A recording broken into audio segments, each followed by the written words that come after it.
हरिहर सुगनवा के लाल पिजड़ा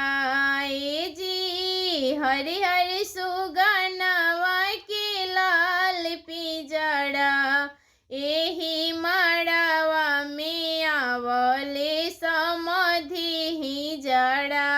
एही मड़वा में आवले समधि जड़ा इनके खेत नहीं बारी बासान के तना इनके टूट ही मड़ैया पर गुमान के तना इनके टूट ही मड़ैया पर गुमान के तना ए जी हरिहर सुगनवा के लाल पिजड़ा